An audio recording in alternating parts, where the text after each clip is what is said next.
Hello and welcome to the Blood Reds Transfer Daily. I'm joined by my fellow Liverpool.com writer Emmet Gates, and today we're going to talk a little bit about Marco Asensio and also a double transfer from Juventus. But to begin with, let's talk about Asensio, who has been linked with a move to Liverpool for some time now. But those reports seem to have been dismissed, and it doesn't seem like there's anything in there. It's not really surprising, is it? It never felt like a move Liverpool would make.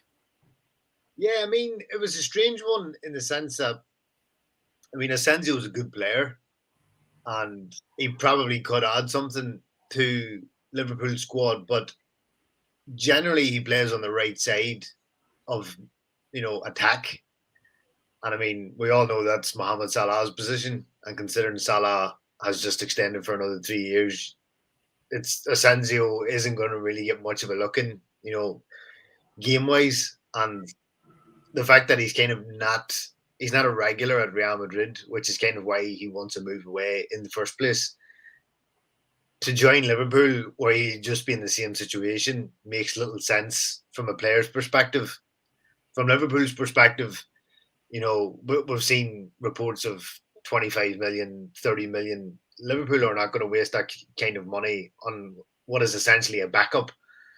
So it was one of those stories that just made no sense from either the player's perspective or the club's perspective. And yeah, it was just, I don't know why it was even, it was even fabricated in the first place, because nobody kind of wins in the situation. I suppose maybe you could say Liverpool kind of win because they've got another quality addition to the squad. But I mean, for the price that they would have paid for Asensio, it makes no sense really from a financial standpoint. And I mean, he is a good player, but yeah, it's one of those where just it made no sense from every angle. Yeah, from I think a practical standpoint as well. Like you said, he can cover the right wing, but he can also play in the number 10 position. And Liverpool have quite a few exciting young players in those number 10 roles in Elliott, Cavallo, and Jones, who could potentially play as the advanced playmaker. And I suppose Asensio is a little bit older than them. He's getting close to his late 20s, so it doesn't feel like a smart move considering Liverpool have high hopes for that trio in the future. Yeah, I mean, if Asensio had been maybe arriving on a free and Liverpool were kind of just out, his wages, then yeah, you could say it's kind of worth a gamble just to see, how things would unfold. But the fact that he still has I think a year left on his contract, Yeah. Liverpool would have had to pay somewhere between, I don't know, 20 and 30 million. It just makes no sense at all. And as you say, with Harvey Elliott there, Curtis Jones, Fabio Carvalho, even if Jurgen Klopp switches formation next season, it's still, Asensio could fit in theoretically, but it makes no sense all the way around. And it's just one of those, yeah, I mean, I'm not surprised that the reports have been dismissed out of hand because it made no sense. Um, so yeah, it's just one of those you just chalk it down to, I don't know, someone made it up somewhere, and it's blew all the way over from Spain to England, and yeah, it just a good player, but just not there's no, it just doesn't make sense no matter what way you look at it. I mean, in the transfer window, you always have a bit of agent talk trying to prop up the player, and I'm sure that will be coming from Real Madrid as well if they want to sell, and they haven't really gotten the interest around him. Dropping Liverpool's name in there always helps in that regard. But moving swiftly on, this is probably another transfer that can be in that category in the sense that Liverpool are currently being linked with Adrien Rabiot and Matthijs De Ligt. What do you make of those links, Emmett? How much time do we have?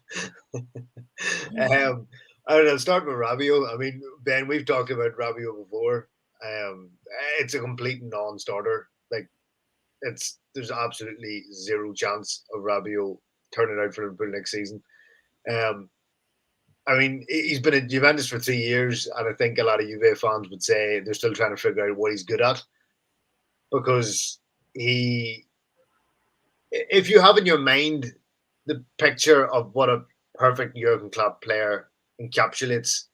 Adrien Rabiot is the complete opposite of everything that Jurgen Klopp would want in a midfielder. He's not fast, but he's not slow. He's not good with the ball, but he's not bad with the ball.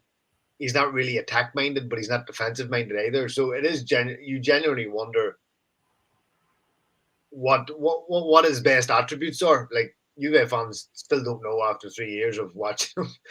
I mean, even again, it's kind of a bit like Asensio. If he arrived in a free, maybe you can make a case.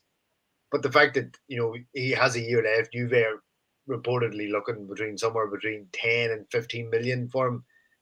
There's absolutely zero chance. There's more chance of Liverpool signing Asensio than there is of them signing Rabiot. And as we've already discussed, there's very little chance of him signing Asensio. So, yeah, I mean, this is an absolute non-starter. It's even if you try to logically think about what Rabiot could bring to Liverpool, maybe like a vice Thiago, because he's not bad at keeping possession of the ball. But yeah, Liverpool aren't going to pay 10 to 15 million for a substitute Thiago. So there's no way this is even remotely in discussions.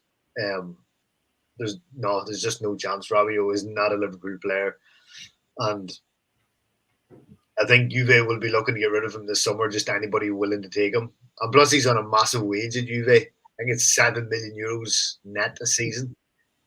He's one of their highest earners. Yeah, like you said, I think he's one of those players who Liverpool needs someone who is good at retaining possession, winning the ball back. He doesn't really do that. And if they're not going to get a player like that Tchouaméni, who Liverpool were linked with and who Liverpool were in for, then they would ideally like to bring in a goal scorer. And again, Rabiot is not someone who gets goals from midfield regularly. So in that sense, it doesn't seem like there's anything in that, is there? But then I think it's the same with De Ligt, who is also being linked. I think he's been linked with Liverpool and Chelsea and potentially Manchester United as well. He's kind of had a sort of hit and miss couple of years at Juventus. Sometimes he was good, sometimes he wasn't very good, especially at the start. And obviously, in regards to centre backs at Liverpool, there's 4 there who are probably better than him at the moment. So again, it's a transfer that doesn't really make sense on paper, does it? Yeah, I mean, I think by all intents and purposes, De Ligt wants to leave Juve because he wasn't happy. He came out recently and talked about Juve, finishing 4th in the last 2 seasons, and he wasn't really happy with it. Juve are trying to tie him down. I think his contract expires in the summer of 2024. Juve are trying to tie him down for another couple of years, but I think he's made his intention clear to leave. And I think by the looks of it, I think Bayern Munich and Chelsea are the most likely clubs to make a bid. I think Juve want 100 million for him. Considering they paid 75 3 years ago, they'll definitely not sell for less. And kind of like as we discussed before, Liverpool do not need any more centre backs. Joe Gomez just signed an extension. They're covered in the central. Joe Gomez, as we talked about, Ben, I think it was last week, Joe Gomez hardly got a kick of a ball at centre back last season for Liverpool. All his appearances come at right back when Trent was unavailable.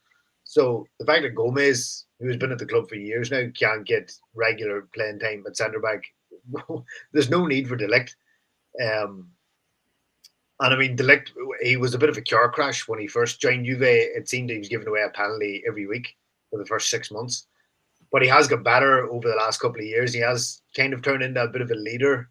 Obviously, with Chiellini now, his playing time was diminished, and then now he's left. And Bonucci is also on the way out. So De Ligt has slowly morphed into a bit of a leader at the back. But yeah, I mean, he's still very raw. And even sitting under the learning tree of Chiellini and Bonucci hasn't improved him in as quickly as Juve probably would have liked. So I think if Juve get 100 million for him, they'll be happy with that. But yeah, his future is not at Liverpool. Liverpool have no need for a 5th centre back. And even if Joe Gomez had left, the links with it didn't make any sense either, because he wouldn't have been guaranteed a starting position, and yeah, again, it's another one that just makes no sense from every angle. Yeah, I think that about wraps it up for today. Hopefully, in future streams, we'll be able to talk about some actually credible and tangible transfer options. But obviously, Liverpool's preseason is still underway, and there's going to be plenty of action now. Now there's only a few days left until Liverpool's first game against Manchester United in pre-season, and we'll be covering all of those updates on Blood Red. So make sure to check out and be in tuned on the website, and we'll have plenty of written content as well on Liverpool.com. Thanks everyone for joining, and yeah, thanks Emmet for being my co-host. Thank you.